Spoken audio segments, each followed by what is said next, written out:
जय हिंद दोस्तों। आज हम लोग हो जनजाति के बारे में पढ़ेंगे। दोस्तों बहुत इंपॉर्टेंट टॉपिक है, वीडियो को शुरुआत से लेकर के अंत तक जरूर देखिएगा। शुरुआत करते हैं। कौन सी जनजाति? हो जनजाति। दोस्तों याद रखना है, ये जो हो जनजाति हम आपको बता रहे हैं ना, सबसे पहले तो याद रखिएगा झारखंड की, याद रखिएगा चौथी सबसे ज्यादा जनसंख्या वाली जनजाति है ये, ठीक है। झारखंड की चौथी और प्रजाति दृष्टि से प्रोटो ऑस्ट्रेलायड श्रेणी में आता है। और इसका निवास स्थान पूछेगा ना तो सबसे ज्यादा आज के डेट में आपका कोल्हान क्षेत्र में मिलता है। कहां मिलता है? सबसे ज्यादा कोल्हान क्षेत्र में। देखिए तो ये जो जनजाति हम आपको बता रहे हैं, सबसे पहले तो याद रखिएगा, आप लोगों को पता होगा कि झारखंड में किस जनजाति की जनसंख्या सबसे ज्यादा है? तो संथाल का। उसके बाद किसका है? तो उरांव का। तीसरा नंबर में कौन आता है? मुंडा आता है। और चौथा नंबर में दोस्तों याद रखना हो जनजाति आता है। तो हम आपको बता रहे हैं कि झारखंड की चौथी सबसे ज्यादा जनसंख्या वाली जनजाति है, प्रजाति दृष्टि से प्रोटो ऑस्ट्रेलाइड श्रेणी में आता है। और याद रखिएगा प्रोटो ऑस्ट्रेलाइड क्या होता है, तो हम आप लोगों को पहले भी बता चुके हैं इसके बारे में कि आपका ऑस्ट्रेलिया का जो मूल निवासी है ना, उसका शारीरिक संरचना या शारीरिक ढांचा से यदि मिलता जुलता है तो आप उसको प्रोटो ऑस्ट्रेलाइड बोल सकते हैं, ठीक है। और ये सबसे ज्यादा जनसंख्या इसका कहां है? तो कोल्हान में है। आज के डेट में कहां बताए? कोल्हान में। देखिए जो जनजाति बता रहे हैं हो जनजाति, इसमें याद रखिएगा 80 से ज्यादा गोत्र पाया जाता है, ठीक है। 80 से अधिक इसमें गोत्र पाया जाता है। तो बहुत सारा गोत्र इसमें पाया जाता है, बशर्ते आप लोगों को बहुत सारा का सारा याद रखने का जरूरत नहीं है, कुछ कुछ इसमें याद रखना है। जैसे इंपॉर्टेंट कुछ मुख्य गोत्र इसमें क्या क्या है, तो मुख्य रूप से आपका याद रखिए बारला याद रखना है गोत्र में। याद रखिएगा एक बारला याद रखिएगा, ठीक है। उसके बाद एक याद रखना है बोदरा, एक बालमुचू, ठीक है। इसके अलावा एक अंगारिया, अंगारिया है ना। इसके अलावा एक हेम्ब्रम भी इसमें आ जाता है। क्या आ जाता है? हेम्ब्रम भी आ जाता है। फिर आपका एक आपको याद रखना है तामसोई, तामसोई, ठीक है। तो गोत्र तो देखिए बहुत सारा है, 80 से ज्यादा हम आपको गोत्र बता रहे हैं, बशर्ते कुछ याद रखना है। जैसे बारला हो गया, बोदरा हो गया, बालमुचू हो गया, अंगारिया हो गया, हेम्ब्रम हो गया और क्या बताएं? तामसोई। कोई तकलीफ नहीं है। तो आपको पता चलना चाहिए कि हम आपको हो जनजाति के बारे में पढ़ा रहे हैं। याद रखिएगा झारखंड की चौथी सबसे ज्यादा जनसंख्या वाली जनजाति है, प्रजाति दृष्टि से प्रोटो ऑस्ट्रेलाइड श्रेणी में आता है। इसके अलावा इसका निवास स्थान पूछेगा सबसे ज्यादा कहां है, तो कोल्हान में है। 80 से ज्यादा गोत्र इसमें पाया जाता है, बशर्ते आपको याद रखना है कि बारला, बोदरा, बालमुचू, अंगारिया, हेम्ब्रम और तामसोई ये इसका प्रमुख गोत्र है, ठीक है। देखिए हो समाज जो बता रहे ना, हो समाज ये पहले मातृ सत्तात्मक हुआ करता था, बाद में ये पितृ सत्तात्मक हुआ। कहने का मतलब ये है कि हो समाज में पहले माता का वंश चलता था और फिर बाद में याद रखिएगा पिता का वंश को अपनाया गया है, ठीक है। लेकिन ये क्वेश्चन पूछा जाता है कि कौन सा समाज जो है पहले मातृ सत्तात्मक था, बाद में फिर याद रखिएगा पितृ सत्तात्मक हो गया। पहले माता का वंश चलता था, फिर बाद में पिता का वंश शुरुआत हो गया। तो याद रखना हो जनजाति हम आपको बता रहे हैं। देखिए इस जनजाति में समगोत्रीय विवाह वर्जित है, मतलब एक ही गोत्र में विवाह नहीं कर सकते। समगोत्रीय मतलब क्या होता है कि बारला बारला से शादी नहीं कर सकता है, ठीक है। अंगारिया अंगारिया से शादी नहीं कर सकता है, बारला बोदरा से शादी कर सकता है, बशर्ते याद रखिएगा बारला बारला से शादी नहीं करेगा। जैसे हेम्ब्रम जो है हेम्ब्रम से शादी नहीं करेगा, हेम्ब्रम अंगारिया से शादी कर सकता। मतलब सैम गोत्रीय विवाह एक ही गोत्र में, याद रखिएगा सम गोत्रीय मतलब सम का मतलब होता है बराबर, ठीक है। तो एक ही को गोत्र में विवाह इसमें नहीं होगा। बहुत इंपॉर्टेंट है ये जो जनजाति बता रहे हैं, इसमें बहुविवाह की प्रथा है, ठीक है। बहुविवाह क्वेश्चन पूछता है कि बहुविवाह इसमें चलता। बहुविवाह मतलब याद रखिएगा एक से ज्यादा आप विवाह कर सकते हो, ये प्रथा इसमें प्रचलन में है। ध्यान दीजिएगा यदि हम विवाह का बातचीत करते हैं इसमें, विवाह का हो जनजाति में, तो दोस्तों याद रखना है इसमें जो सबसे प्रचलित विवाह ना, उस विवाह का नाम है आदि विवाह, ठीक है। आदि विवाह, ठीक। अब ये जो आदि विवाह बता रहे हैं ना, इसमें याद रखिएगा वर पक्ष जाएगा प्रस्ताव लेकर के वधू के घर। मतलब इसमें सिस्टम में क्या है आदि विवाह में कि आपका लड़का वाला जो है ये शादी का प्रस्ताव लेकर के लड़की का घर जाता है, आदि विवाह। और ये जो है ना सबसे प्रचलित विवाह है हो जनजाति में। ये क्वेश्चन में पूछा जाता है कि हो जनजाति में सबसे प्रचलित विवाह क्या है, तो याद रखिएगा आदि विवाह। देखिए इसके अलावा और भी कई विवाह प्रचलित है, जैसे याद रखना है एक आपका देखिए यहां पे जैसे आदि विवाह हो गया, ठीक। उससे एक आता है दिक्कु आदि विवाह, दिक्कु आदि विवाह। देखिए दिक्कु आदि विवाह क्या है? देखिए दिक्कू का मतलब होता है गैर आदिवासी, ठीक है। दिक्कू का क्या मतलब होता है? गैर आदिवासी। ध्यान से सुनिएगा क्या बोल रहे हैं, दिक्कू मतलब गैर आदिवासी होता है। तो ये जो दिक्कू आदि विवाह हम आपको बता रहे हैं ना, कभी कभी क्या होता है ना कि आपका कोई हो जनजाति जो है हिंदू बहुल क्षेत्र में मान लीजिए रहता है, कहने का मतलब है कि कोई गांव है, ठीक है, बड़ा सा गांव है, उस गांव में याद रखिएगा हो परिवार 2-4 गो ही है, ज्यादा से ज्यादा क्या है तो आपका दिक्कू है, मतलब क्या है तो हिंदू है। तो यहाँ पे जो दिक्कू आदि विवाह बता रहे ना, हम बोल सकते हैं कि हिंदू परिवार या हिंदू बहुल गांवों में रह रहे परिवार में ये प्रचलित है। दिक्कू आदि विवाह किस में प्रचलित है? तो हिंदू बहुल गांव में जो हो रहता है ना, उसमें ये विवाह प्रचलित है, दिक्कू आदि विवाह, ठीक है। तो आदि विवाह सबसे इंपॉर्टेंट हो गया ये, ठीक है, कि क्वेश्चन पूछता है कि आपका कौन सा विवाह सबसे ज्यादा प्रचलन में है, तो आदि विवाह। इसके अलावा इसमें दिक्कू आदि विवाह भी प्रचलन में है। उसके अलावा देखिए और कौन कौन सा विवाह प्रचलन में, तो आपको एक याद रखना, ओपोर तिपी। ये जो ओपोर तिपी बता रहे हैं ना दोस्तों, ओपोर तिपी, ये जो ओपोर तिपी विवाह है, ध्यान दीजिएगा, इसका सिस्टम देखिए क्या है कि ओपोर तिपी में वर के द्वारा जो है ना कन्या को हरण कर लिया जाता है, ठीक है। हरण का मतलब क्या होता है? अपहरण होता है, किडनैप जिसको बोलते हैं, ठीक। तो ये प्रोसेस चलता है, ऐसा कुछ नहीं है हरण वगैरह सिस्टम, क्योंकि आपका जैसे वधु मूल्य मान लीजिए जब बहुत ज्यादा होता है, तो वधु मूल्य बहुत ज्यादा होने के कारण क्या होता है ना कि लड़कियों का विवाह नहीं हो पाता है, ठीक है। तो यदि मान लीजिए नहीं दे पाता है आपका लड़का वाला, यदि वधु मूल्य देने में असमर्थ है, तो फिर ये हरण विवाह भी अपनाया जाता था। इसमें क्या है कि बहुत सारी जनजातियों में आप लोगों को ये देखने को मिल जाएगा कि हरण विवाह में याद रखिएगा परिवार वाला उसको छुड़ाने का नाटक करता है, ठीक है।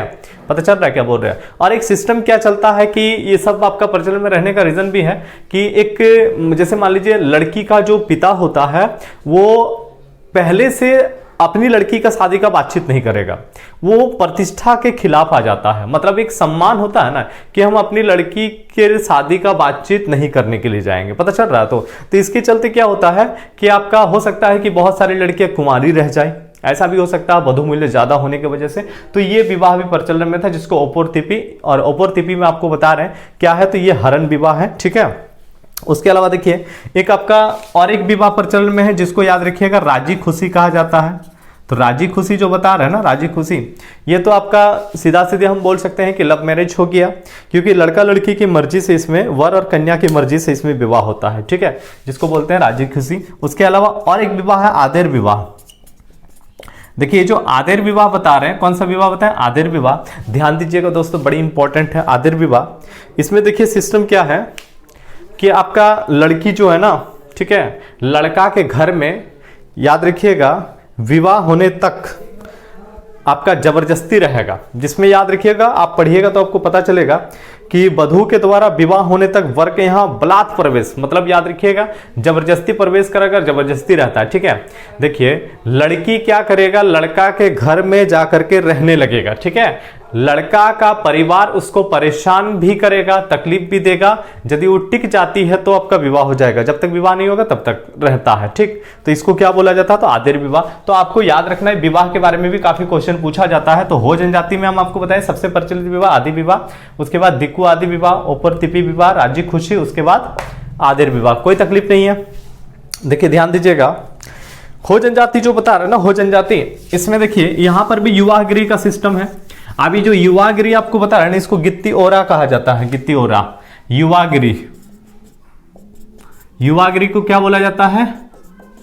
गित्ती ओरा, ठीक है। युवागिरी क्या कहलाता है? गित्ती ओरा। अब युवागिरी क्या होता है? तो युवागिरी में ट्रेनिंग दिया जाता है। कैसा ट्रेनिंग? तो आपका शिकार का ट्रेनिंग दिया जा सकता है या नृत्य वगैरह का ट्रेनिंग दिया जा सकता है युवागिरी में, है ना। युवागिरी को क्या बोलते हैं? तो गित्ती ओरा बोलते हैं, ठीक है। और युवागिरी में प्रवेश करने का समय आपका 10-11 साल होता है। कितना साल होता है? 10-11 साल होता है। लड़का के लिए अलग होता है, लड़कियों के लिए अलग होता है, ठीक है। 10-11 साल में आप प्रवेश कर जाइएगा, आपको वहां पे देखिए पहले सिस्टम क्या हुआ था, तो पहले सिस्टम ये था कि पहले तो नौकरी वगैरह से कोई मतलब नहीं था। आदमी अपना जीवन यापन करने के लिए क्या करेगा, ठीक है। तो जीवन यापन करने का सिस्टम क्या है, तो या तो आपको शिकार करने सीखना पड़ेगा या नृत्य वगैरह सीखना पड़ेगा, पता चल रहा। तो जंगल पर आदमी डिपेंड रहता था, तो ये सब चीज सिखाया जाता था, बहुत सारा नृत्य वगैरह, ये गांव में युवागिरी होता है, ठीक है। तो युवागिरी को क्या बोला जाता है? तो गित्ती ओरा कहा जाता है। क्या कहा जाता है? गित्ती ओरा। देखिए इसमें जैसे प्रशासन जो होता है ना, ये मुंडा के जैसा ही है। मानकी मुंडा प्रशासन इसको कहा जाता है, ठीक है। हो जनजाति का जो प्रशासन है मानकी मुंडा प्रशासन। तो देखिए युवागिरी पता चल गया। इसमें जो ग्राम प्रधान होता है, ध्यान दीजिएगा, ग्राम प्रधान जो होता है ना, याद रखना ग्राम प्रधान को इसमें मुंडा कहा जाता है। क्या कहा जाता है? मुंडा। और देखिए मुंडा का एक सहयोगी होता है जिसको डाकुआ कहा जाता है। क्या बोला जाता है? डाकुआ। ग्राम प्रधान मुंडा हो गया, मुंडा का सहयोगी क्या हो गया? तो डाकुआ हो गया, ठीक है। मुंडा का सहायक कौन हो गया? डाकुआ। जैसे ग्राम प्रधान हो गया, गांव में मान लीजिए कोई विवाद होता है तो उसका निपटारा कौन कर देगा? मुंडा कर देगा। दो झगड़ा वगैरह हो गया, कुछ भी हो गया, निपटारा कौन कर देगा? मुंडा कर देगा। अब जैसे मुंडा को मान लीजिए कि गांव में कोई इंफॉर्मेशन पहुंचाना है तो डाकुआ पहुंचा देगा। इसलिए हम आपको बता रहे हैं मुंडा का सहयोगी कौन होता है? डाकुआ होता है। कौन होता है? डाकुआ। इसके अलावा दोस्तों देखिए, जैसे इसमें हम बोल सकते हैं कि आपका कई गांवों के समूह को, कई गांव वाले कहीं 7 से 12 दिया रहता है, कहीं 15 से 20 दिया रहता है। तो आप याद रखिएगा 7 से 12 गांवों के समूह जो होता है ना, 7 से 12 गांवों के समूह, 7 से 12 गांवों के समूह को याद रखिएगा परहा कहा जाता है, ठीक है। क्या कहा जाता है? परहा। 7 से 12 गांवों के समूह को क्या बोलते हैं? परहा, ठीक है। 7 से कितना बताएं? 12 गांवों के समूह को हम परहा बोलेंगे। अब परहा में तो कोई प्रधान होगा ना, तो परहा का जो प्रधान होता है उसको बोलते हैं मानकी। क्या बोलते हैं उसको? मानकी। ध्यान दीजिएगा 7 से 12 गांवों के समूह को परहा, उसका प्रधान। अब ये 7 से 12 हम आपको बता रहे हैं ना, ये इधर उधर भी रह सकता है तो घबराने का दरकार नहीं है। कई गांवों के समूह को मिला करके जो कई गांवों के समूह को परहा बोला जाता है, उसका प्रधान कौन होता है? तो मानकी होता है। कौन होता है? मानकी। अब देखिए जो परहा हम आपको बता रहे हैं, यहाँ पे एक न्यायिक प्रधान भी होता है, ठीक है। न्यायिक प्रधान क्या होता है? जो जज वाला काम करेगा। तो न्यायिक प्रधान जो होता है ना, तो उसको याद रखिएगा पीर पंच कहा जाता है। क्या कहा जाता है? पीर पंच बोलेंगे हम न्यायिक प्रधान को। क्या बोलेंगे? पीर पंच। तो ये छोटा सा टॉपिक आपको याद रखना पड़ेगा। साथ में देखिए ध्यान दीजिएगा, जैसे युवागिरी हो गया गित्ती हो रहा, ग्राम प्रधान हो गया मुंडा, मुंडा का सहायक हो गया डाकुआ, ठीक है। 7 से 12 गांव का को मिला करके परहा बोला जाता है। इसका भी प्रधान कौन होता है? तो मानकी होता है, ठीक है। ये परहा में जो न्यायिक प्रधान होता है उसको पीर पंच कहा जाता है। क्या कहा जाता है? पीर पंच। जहां तक हम लोग धार्मिक चीजों का बातचीत करते हैं, धार्मिक चीजों का ध्यान दीजिएगा दोस्तों, धार्मिक, तो इसमें देखिए जो मुंडा आपका हो गांव में जो धार्मिक प्रधान होता है ना, धार्मिक प्रधान को देउरी कहा जाता है। धार्मिक प्रधान को धार्मिक प्रधान क्या कहलाता है? देउरी, ठीक है। अब धार्मिक प्रधान कोई भी याद रखिएगा, पूजा पाठ हो गया, शादी विवाह हो गया, किसी भी तरह का कोई प्रोग्राम हो गया धार्मिक प्रोग्राम, वो कौन करवाएगा? तो उसका ये कौन करवाएगा? तो देवरी करवाएगा। कौन करवाए? देवरी। मतलब देवरी याद रखिएगा ये क्या हो गया? तो देवरी हो गया पुरोहित। कोई भी धार्मिक अनुष्ठान होगा तो उसका किसके हाथ में था? तो देवरी के हाथ में था। कोई तकलीफ नहीं है। देखिए हो जनजाति के लोग ना जादू टोना में काफी विश्वास करता है, जादू टोना में बहुत ज्यादा विश्वास करता है। साथ ही आपको यह भी पता चलना चाहिए कि हो जनजाति में कि आपका शव को जलाने या दफनाने का प्रथा प्रचलन में, तो दोनों ही प्रथा प्रचलन में है। हो जनजाति में शव को जलाया भी जाता है और दफनाया भी जाता है, दोनों ही प्रथा इसमें प्रचलन में है, ठीक है।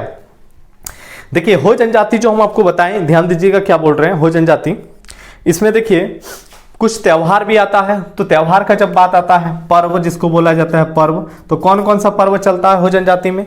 तो याद रखिएगा जैसे मागे हो गया, बाहा हो गया, मागे, ठीक है। उसके बाद बाहा, बाहा के अलावा एक आपका डमूरी होरो जोमनमा, डमूरी होरो जोमनामा, ठीक है। अब ये जितना भी त्योहार हम आपको बता रहे हैं ना, कि अलग से याद रखिएगा, हम आप लोगों को त्योहार से संबंधित एक वीडियो बना के देंगे, ठीक है, जिसमें त्योहार वगैरह भी आ जाएगा और आपका कला संस्कृति वगैरह जिसमें हम लोग पढ़ते हैं ना, ठीक है, उसमें तो इसमें ये सब का डिटेल्स आप लोगों को बताया जाएगा। इसमें हम अभी त्योहार वगैरह के बारे में बता लेंगे कि तो आपको दिक्कत हो जाएगा, ठीक है। तो इसलिए जो है सिर्फ नाम आप लोग याद रखिएगा, मागे, बाहा, डमूरी, होरो, जोमनामा, ये सब आपका त्योहार प्रचलन में है। कौन सी जनजाति में बता रहे? हो जनजाति में, ठीक है। देखिए हो जनजाति की जो भाषा है ना, इसको हो ही कहा जाता है, ठीक है। जैसे हो जनजाति पूछेगा भाषा क्या है, तो हो ही है। और हो भाषा याद रखिएगा मुंडारी से मिलता जुलता है। किससे मिलता जुलता है? मुंडारी से। भाषा पूछेगा तो हो, और किससे मिलता जुलता है? मुंडारी से मिलता जुलता है। सामान्यतः देखने को मिलता है कि हो जनजाति के लोगों में ना कहा जाता है कि मूछ और दाढ़ी जो है ये बहुत कम रहता है, मूछ और दाढ़ी, ठीक है। अब ऐसा तो मान लीजिए हम लोग तो देखे नहीं है, बशर्ते ये मान के चलता है, कभी यदि क्वेश्चन पूछ दे, है ना, कभी यदि मान लीजिए क्वेश्चन बुक वगैरह में तो दिया हुआ रहता है, ठीक है, बाकी ऐसा देखने को तो मिलता नहीं है, बाकी पता नहीं क्या है। लेकिन याद रखिए यदि कभी क्वेश्चन पूछ दे कि किस जनजाति में, याद रखिएगा किस जनजाति के लोगों की दाढ़ी और मूछ जो है कम होती है, तो हो जनजाति, ठीक है। आर्थिक व्यवस्था का यदि बात करें तो हो जनजाति का मुख्य पेशा कृषि है, और मदपान इनका प्रिय बहुत काफी शौक, मदपान मतलब शराब पीना वगैरह जो है, जिसको पेय पदार्थ बोलते हैं, ठीक है, मादक पेय पदार्थ काफी शौक रखता है। और एक टॉपिक इसमें दोस्तों क्या इंपॉर्टेंट है, हम लोग देवता का बातचीत कर लेते हैं हो जनजाति में, ठीक। देवता, तो हो जनजाति का देवता में देखिए सबसे इंपॉर्टेंट देवता तो आपका सिंहभोंगा हो गया। सबसे इंपॉर्टेंट देवता क्या हो गया, सिंहभोंगा, ठीक है। ये सबसे इंपॉर्टेंट देवता देखिए दोस्तों सिंहभोंगा है, ठीक। लेकिन और भी कई देवता इसमें प्रचलन में है, 2-4 को याद रखना है।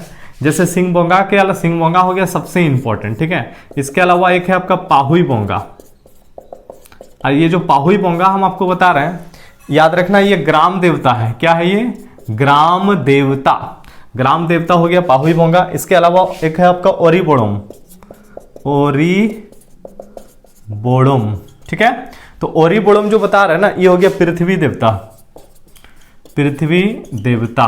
देखिए जनजातियों में एक बहुत इंपॉर्टेंट और बहुत अच्छी चीजें क्या है कि प्रकृति का पूजा होता है, और प्रकृति का पूजा होने से क्या होता है कि कहीं ना कहीं हम लोग प्रकृति को बचा करके रखते हैं, इसलिए बहुत जरूरी हो जाता है। जनजातियों से हम लोगों को बहुत सारी चीज सीखने की भी जरूरत है, क्योंकि आप प्रकृति की यदि पूजा करते हो तो इसका मतलब क्या कि प्रकृति आपका सुरक्षित रहेगा। हम लोग आज के डेट में क्या करता है, आदमी प्रकृति के साथ बहुत खिलवाड़ करता है ना। लेकिन यदि हम उसको पूजा करते हैं तो कहीं ना कहीं हम उसको बचा के रखने का प्रयास भी करते हैं। तो ये सब चीजें जो है ना जनजातियों से सीखना बहुत जरूरी है, ठीक है। उसके बाद देखिए एक होता है मारांग बुरु, ये हो गया पहाड़ देवता, ये क्या हो गया, पहाड़ देवता, ठीक है। उसके अलावा और भी देवता है, जैसे आपका देसाउली, वर्षा का देवता, देसाउली हो गया आपका वर्षा देवता, ठीक है। इसके अलावा आपका नागे देवता है, तो ये तो नाग देवता है, नागे देवता, ये क्या हो गया, तो नाग देवता है ना। तो इसमें देखिए ध्यान दीजिएगा दोस्तों, ये तो देवता सबसे इंपॉर्टेंट तो सिंहभोंगा हो गया, बाकी हम आपको बता दिए हैं। तो ज्यादा कुछ नहीं है इस टॉपिक में, ठीक है, सिंपल सा टॉपिक है, एक बार हम रिपीट कर देते हैं, ठीक है। हो जनजाति हम आपको बताएं कि झारखंड की चौथी सबसे ज्यादा जनसंख्या वाली जनजाति है, प्रजाति दृष्टि से प्रोटोस्टोलाइट श्रेणी में आता है। मूल निवास स्थान पूछेगा, मतलब सबसे ज्यादा जनसंख्या इसका कहाँ है, तो कोल्हान क्षेत्र में है। इसमें 80 से ज्यादा गोत्र पाया जाता है। हम आपको बताएं बारला, बोदरा, बालमुचु, अंगारिया, हेम्ब्रम, ठीक है, ये सब आपका गोत्र, इसमें तामसोई, ये सब गोत्र जो है प्रमुख है। पहले मातृ सत्तात्मक था, बाद में याद रखिएगा पितृ सत्तात्मक हो गया। इसके अलावा हो जनजाति में समगोत्रीय विवाह वर्जित है। हम आपको बताएं विवाह, बहु विवाह की प्रथा इसमें है। साथ ही याद रखिएगा सबसे प्रचलित विवाह पूछेगा तो आदि विवाह है। इसके अलावा और भी विवाह प्रचलित, जैसे दिक्कु आदि विवाह हो गया, ओपोरतिपी हो गया, राजी खुशी विवाह हो गया, आदिर विवाह हो गया, ठीक है। सामाजिक व्यवस्था की यदि बातचीत हम करते हैं तो युवा गृह को गितियोरा कहा जाता है। ग्राम प्रधान क्या होता है, मुंडा होता है, और मुंडा का सहायक होता है डाकुआ, ठीक है। 7 से 12 गांवों के समूह को परहा कहा जाता है। परहा का प्रधान होता है मानकी, और याद रखिएगा जो न्यायिक प्रधान होता है परहा में, उसको क्या कहा जाता है, पीरपंच कहा जाता है। क्या कहा जाता है, पीरपंच। हो का जो शासन व्यवस्था है, इसको मुंडा मानकी शासन व्यवस्था के नाम से भी जाना जाता है। प्रमुख त्यौहार पूछेगा तो मागे हो गया, बहा हो गया, डमोरी हो गया, होरो हो गया, जोमनामा हो गया, ये सब क्या है, तो प्रमुख त्यौहार। हो जनजाति जब पूछेगा इसकी भाषा क्या है, तो हो ही है। हो जनजाति का मुख्य पेशा क्या है, तो कृषि है। मदपान में लोग काफी शौक रखता है। इसके अलावा देवता पूछा जाएगा, तो देवता याद रखिए प्रमुख देवता सिंहभोंगा, इसके अलावा पाहुई बोंगा ग्राम देवता, ठीक है, ओरी बोड़ोम पृथ्वी देवता, मारांगबुरु पहाड़ देवता, ठीक है, और देसाउली क्या हो गया, तो वर्षा का देवता। तो दोस्तों ये छोटा सा टॉपिक है, ये बहुत इंपॉर्टेंट टॉपिक है। यदि वीडियो अच्छा लगा है तो वीडियो को लाइक शेयर वगैरह जरूर कर दीजिएगा, और कोई तकलीफ होगा तो कमेंट करके जरूर बताइएगा, और कौन से टॉपिक पे वीडियो बनाना है इसके बारे में भी आप लोग कमेंट करके बता सकते हैं, ठीक है। वीडियो आने में थोड़ा सा लेट हो जाता है, बशर्ते ऑफलाइन क्लासेस वगैरह भी चलता है, आपका ऑनलाइन क्लास चलता है, ठीक है, इसलिए वक्त नहीं मिल पाता है, ठीक है। तो कोशिश करेंगे तो वीडियो आप लोगों को ज़्यादा से ज़्यादा मिले। तो मिलते हैं दोस्तों नेक्स्ट कोई वीडियो में आगे, ठीक है। सब्सक्राइब जरूर कर लीजिएगा चैनल को, ठीक है। जय हिंद दोस्तों।